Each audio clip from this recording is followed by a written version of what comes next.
If you want to stay up to date with all current hip-hop events and releases, make sure to subscribe, hit that like button, and follow my social media in the description. It really helps me out. So Drake just broke another record. He now holds the throne for most top 10 hits in the history of the Billboard Hot 100. The owner of that title before him was Madonna with 38 entries, and Drake has now trumped her with his record of 40 top 10 hits. This came to be after he released his latest two singles in association with DJ Khaled, Popstar and Grease, which peaked at number 3 and number 8 respectively. What's interesting to me is that these singles weren't even that successful in Drake's standards, as they have already dropped many places since their release, but it's just a reality nowadays that anything Drake drops instantly debuts in the top 10, even though he hasn't released an album in 2 years now, his latest studio record being Scorpion.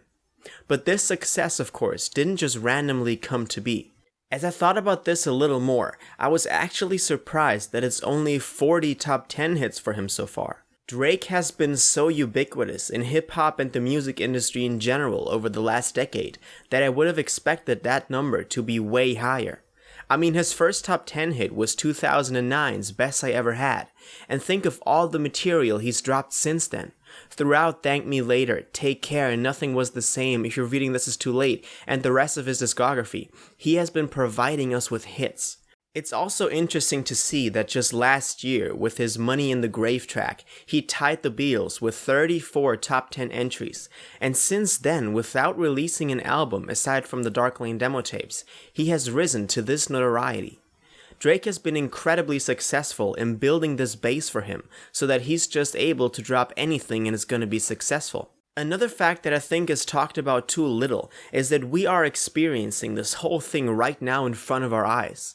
Artists like the Beatles or Michael Jackson are somewhat mythical figures and have achieved the status of legends, but we have the biggest artist ever among us right now, and he's still actively making music and history right in front of us. One can of course argue that Drake's success is not a representation of quality and that he is not really innovating anything musically, but rather just hopping on trends. But one thing is for sure. The man is the biggest hitmaker we've ever seen in the history of music, and there's no end in sight for him right now. If you watched this video to the end and liked it, I would really appreciate if y'all would subscribe, turn on notifications, and hit that like button and follow my social media in the description. It really helps me out. Until the next one, you'll have an incredible day.